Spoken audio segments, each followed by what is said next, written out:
On May 25th, 1977, a movie was released in theaters by the title of Star Wars.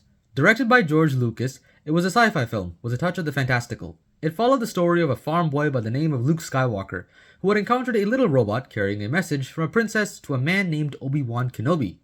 The princess was captured by an evil galactic empire under the hold of the armored tyrant known as Darth Vader.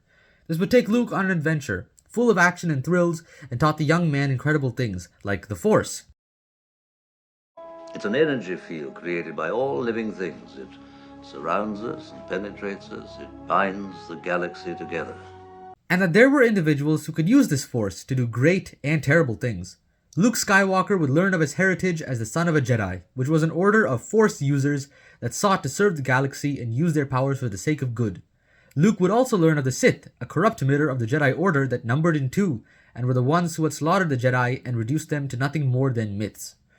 This movie would then become a global phenomenon and would kick off one of the most legendary franchises in all of history. Two more movies were made, releasing in 1980 and 1983 respectively, completing what is now called the original trilogy. After this, novels and comics would be made, expanding on the galaxy far, far away, alongside video games, toys, and a few animated shows. Plus that one Christmas special that nobody likes to talk about. 16 years later, George Lucas would then release a new Star Wars film, a prequel.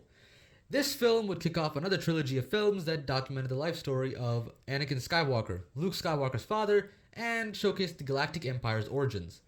The trilogy ended on May 19th, 2005 with the third movie, Revenge of the Sith. Now, while these films were well received initially, they would then be considered much worse than the original trilogy in retrospect, at least until Disney bought over Lucasfilms and released their sequel trilogy. But back to the prequels, this trilogy is considered to be the most politically charged of them all and has a lot to say regarding that subject matter, more specifically, how empires are formed. It has incredibly strong parallels to real-world history, both ancient and current, and ties real political theories and philosophies into it. While the prequels do suffer from the bad writing and its odd dialogue, it still has a very strong narrative, one that was greatly expanded upon in what is now called Legends. To elaborate on what I mean by Legends, Star Wars has always had an odd history with its expanded media. It can be split down into 2 points of time, before and after Disney. When they bought over Lucasfilms in 2012, 2 years later Disney made the decision to erase all prior expanded universe material and place it in the Legends print, where it would be preserved. This decision was made to start anew so that Disney could tell their own Star Wars story using only the 6 original movies, plus the 2008 Clone Wars cartoon for some reason. What Disney has been doing for the past 12 years since that is a whole other can of rotten worms, but for now I'm just going to go into how Legends strengthen the narrative of the prequels. But before all that, we gotta touch on Carl Schmitt. You know, the guy whose last name is mentioned in the title of this video. His name's not going to ring any bells, but in summary, he was a German jurist and political theorist who remains one of the most important critiques of liberalism and parliamentary democracy through his works in the 1920s. However, he's got a bit of a dark history. You see, he was a Nazi, being nicknamed the Crown Jurist of the National Socialist Party. He found that his ideals aligned with the Nazis and was the academic that defended most of the atrocities that they committed, and did so with enthusiasm. However, as horrific as that sounds, we shouldn't really disregard his works. They have a lot to say. In The Crisis of Parliamentary Democracy, Schmitt defines democracy as the people ruling themselves, with the government expressing the people's will. However, he also questioned the nature of the majority rule and popular vote, claiming that the government representing the people isn't an inherent given, but rather a matter of identification. A minority's will could end up representing the people by simply claiming to be for them. Schmitt even claimed that a dictator could be considered democratic as long as he operated for the people. You know, a benevolent dictator. Like that's ever gonna happen. In constitutional theory, Schmitt goes on to further state that in order for a democratic society to work, all members of society have to be in the political community and as such have a shared identity. Due to the nature of majority rule, opposing ideologies could end up with one party oppressing another due to differences in opinion and policy. Therefore, the people's will should be expressed by a singular party led by one charismatic leader. Schmitt's critiques weren't unfounded too. All of his critiques were directed at the Weimar Republic, which was the main body of government during the 1920s. It happened to be a parliamentary democracy, which was crippled by bureaucracy, the after effects of World War I, and the Great Depression. This led to the National Socialist Party taking over Germany in 1933. You know, the Nazis. And here's the thing. The Nazis did not take over through violence. They barely needed to kill people to get in power. In fact, Hitler got in the chancellor's seat through election. One of the leading reasons as to why the Nazis took power, though, was their response to the burning of the Reichstag parliament building on February 27, 1933. The attack was done by a Dutch communist by the name of Van der Lubbe, or Van der Lube, I don't know. And the Nazis took advantage of this information to spread anti-communist sentiment across Germany. They claimed that a violent communist uprising was brewing and that emergency powers should be given to them to prepare for this incoming threat. This led to Hitler, the current Chancellor of Germany, gaining more and more power to himself and in turn changing policies to cut out opposition and strengthen his party. All that out of the way, I can start to discuss Star Wars. But first, I have to set the stage for how this Galactic Empire even came to be. You see, it all began with the end of the Clone Wars, the leading conflict behind the prequels that led to the formation of the Galactic Empire and the genocide of the Jedi. It began on May 16, 2002 with the second prequel film titled Attack of the Clones, and within the universe, 22 BBY. BBY stands for Before Battle of Yavin, or effectively the first Star Wars movie in 1977. The two opposing factions were the Galactic Republic and the Confederacy of Independent Systems, or the CIS, aka the Separatists. The entire conflict was brewing for a while, with the Republic's rampant corruption resulting in a rift between its Senate and a good chunk of the galaxy. These tensions would lead to a separatist faction forming, which wanted independence from the Republic. And eventually, these separatists attempted an assassination of the Senator of Naboo, who wanted to mobilize an army in response to the aggression of the CIS. This in turn triggered a series of events that kicked off the War of Geonosis. During this war, battles would be fought by mass-produced soldiers, the clone troopers of the Republic, and the droid armies of the Separatists, hence the title, Clone Wars. However, this war wasn't really what it seemed. As the movies have shown us, this was rather one of many manufactured conflicts created by one man, Darth Sidious, who would be known to the Republic as Sheev Palpatine, and in the age of the Galactic Empire, the Emperor. Sidious orchestrated the Clone Wars as a means to cripple both the Republic, the Jedi, and the notion of independence from the government. The Republic, already showing signs of corruption, would lose more goodwill with the galaxy as their general incompetence would be amplified. The Jedi, which grew complacent in the 1,000 years of peace since the Sith Order was vanquished, in air quotes, they would have their numbers thinned since they served the Republic and had to partake in its conflict. They went from peacekeepers to soldiers and generals, dragging their reputation. Sidious would control the Separatists behind the scenes, dragging the war out through Count Dooku, the de facto leader of the CIS. While this went on, Sidious, under his public name Sheev Palpatine, would be made into the Chancellor of the Republic. And during the war, he would be given more and more emergency powers. This led to him centralizing all power to himself, and once he did, combined with his insider knowledge of the Separatists, he manipulated his way into becoming one of the leading causes of the Republic's victory over the Separatists. And when everything was put into place, the Senate practically worshipping him, all Sidious needed to do was to get rid of the Jedi and the Separatists. Regarding the latter, Sidious simply told the corporate heads that were funding the Separatists to pull out, and had his new apprentice Darth Vader kill the Separatist council heads who were rounded on Mustafar. As for the former, the time has come. Execute Order 66. Palpatine used a contingency order that outlined an execution of all Jedi in case the Senate rules that they were treasonous, and by the time of Episode 3, well...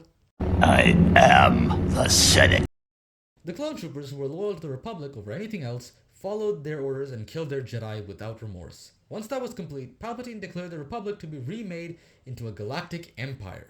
In order to ensure the security and continuing stability, the Republic will be reorganized into the first galactic empire for a safe and secure society.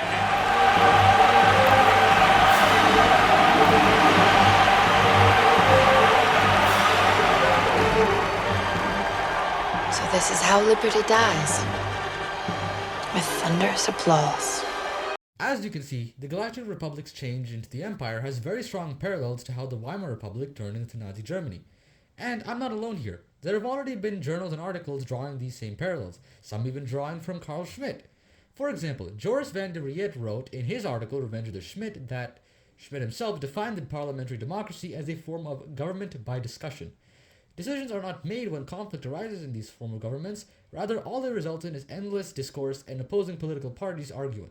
Nobody is really addressing the problem, rather everyone is too obsessed with their own interests while the people continue to suffer.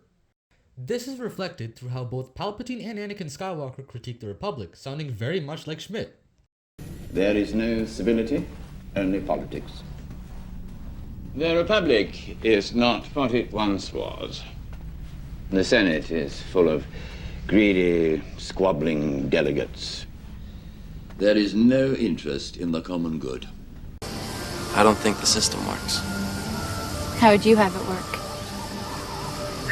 We need a system where the politicians sit down and discuss the problem, agree what's in the best interest of all the people, and then do it. That's exactly what we do. The trouble is that people don't always agree. Well, then they should be made to. By whom? Who's gonna make them? I don't know. Someone. You? Of course not me. But someone. Someone wise. Sounds an awful lot like a dictatorship to me. The inaction during times of crisis, the bureaucracy, the blatant corruption with corporations like the Trade Federation having a seat in the Senate like it's somehow a political representative. They both felt that someone should take charge, someone should take power and rule over for the good of everyone, someone should force the Senate to make decisions rather than having them bicker and argue all the time. This is where we enter Legends to expand upon. Did you ever hear the tragedy of Darth Plagueis the Wise? No. I thought not. It's not a story the Jedi would tell you. Darth Plagueis, authored by James Luceno and published on January 12, 2012, was one of the last expanded universe novels before it was placed into Legends. It's also one of the greatest, total recommendation. Taking place nearly 100 years BBY to a few months after Episode 1, it covers the life of Darth Plagueis and also serves as the origin of Sheev Palpatine, and how he grows into the man we see in the movies. We get to see his perspective on the state of affairs of the galaxy, the Sith, the Force, and how he operates mentally. His story begins when Plagueis meets Palpatine at a quarterway of the novel. At this time, Plagueis was already hard at work, using his public persona of Higo Damas II, the leader of a clandestine financial group named after himself, to manage the money of all sorts of politicians and gang leaders across the galaxy, all for the sake of the Grand Plan. TLDR, the Grand Plan was more or less the Sith's attempt to destroy the Jedi through the subtle corruption of the galaxy, which was started by Darth Bane, the Sith Lord who destroyed the previous Sith Order and hacked the Jedi through manipulation and subterfuge. Also the same Sith that created the rule that the Sith can only number in 2. But for now, just understand that Plagueis came to Naboo, Palpatine's homeworld, for its rich plasma veins. As Higo Damask, he conspired with the isolationist planet's more open-minded aristocrats that in exchange for the mining rights of the plasma, Damask holdings would backbond to Palo. He was an individual who was going to run for leadership of Naboo and was convinced into integrating with the Republic as well as a partnership with the Trade Federation, who was Damask's client that wanted the plasma. However, while this was happening, Damask came across something unusual. There was someone who was leaking information of the more conservative candidates to T'Polo's party, information that benefited them greatly. Plagueis decided to investigate this and found the individual responsible, a 17-year-old boy who went by the name Palpatine. So right from the get-go, we see that Palpatine was always scheming, always manipulating events, and this very much piqued Plagueis' interest. That, alongside Palpatine's very abnormal connection to the Force, and the fact that Plagueis couldn't really probe his mind silently. As Damask, Plagueis would chat with Palpatine and learn some other colorful facts about him. Turns out, he was leaking information despite his conservative father, Kasinga, and didn't really know what to do with his life. He also bounced from private school to private school due to petty offenses such as vehicular manslaughter. But every time that such a matter happened, Kasinga would begrudgingly bail him out, which probably explains the bad relationship he has with his father. As the two grew closer, with Palpatine seeing Damask as the father he never really had, he slowly began to let down his mental walls, revealing his innermost thoughts and feelings. In the matter of politics, Palpatine had a lot to say, despite saying he didn't like politics. He didn't like the way the Republic was structured, he despised bureaucracy, but most of all, he didn't like the Jedi. He wasn't too fond of the Order, who served a Republic that used them to solve their problems, but not use their great power to address and cut out the root of said problems. He didn't understand why these Jedi, with their incredible force powers of telekinesis and telepathy, were simply standing by and serving a senate of bickering fools. They should be in charge, they're best, leading the entire galaxy. This blew Plagueis away because he was astonished as to how a 17-year-old boy came to the same conclusion that the Sith Order had come to, that those strong in the Force should enforce their will over the rest, that because they channel the Force that flows through life, only the strong should represent the Sith, the will of life, their understanding of life. And since the Sith are the strongest order, and because there is only one master and one apprentice, that means one individual to rule the galaxy, and another to enforce their will until the apprentice overtakes the master. Later on, Palpatine would come to learn of Higo Damask's true identity after an argument with his father that led to him tapping into the dark side for the first time, and then killing his entire family, women and children too. 17 years old, by the way, he did all this when he was 17. Anyways, Plagueis would soon make Palpatine his apprentice, and he would very quickly embrace the core of the Sith's philosophy. He would find his morals and ideals validated in what was tantamount to religious scripture, since the Sith were a religious order like the Jedi was. In fact, In the novelization of Revenge of the Sith, when the Jedi come to apprehend Palpatine for being a Sith, he snarkily retorts that it is not substantial evidence since the Sith are a religion and thus fall under the clause of religious tolerance. They can't arrest him because Palpatine is of a different religious order. This is very important because it parallels to another important facet of Carl Schmitt's political theory. He himself was a Catholic, and in political theology, he expresses his desire for a permanent political authority by claiming that all negative political anthropology should be read through the lens of Christianity, that humanity has an evil nature due to original sin that can only be corrected by political authority. Both Schmitt and Palpatine base their modes of thought on religion and use it to justify their thinking. With all this in mind, the transformation of the Galactic Republic into the Galactic Empire can be seen as an allegory for the Weimar Republic's transformation into Nazi Germany. Through the narrative of Palpatine's manipulation of power, we see Carl Schmitt's political theories on democracy, sovereignty, and dictatorship. Schmitt's critique of parliamentary democracy, with its endless discussion and tendency to be corrupted, mirrors with the Republic. His concept of the dictator who embodies the people's will, even through authoritarian means, is told by Palpatine's rise to power. Plagueis, the Legends novel, strengthens this narrative by delving deeper into the philosophical and political points of the prequels, showcasing how democratic institutions can be subverted from the inside. And it shows that despite the flaws of the prequel trilogy, it provides a powerful cautionary tale on the fragility of democracy, and how, through a small series of votes, it can sometimes become an authoritarian state without anyone even noticing.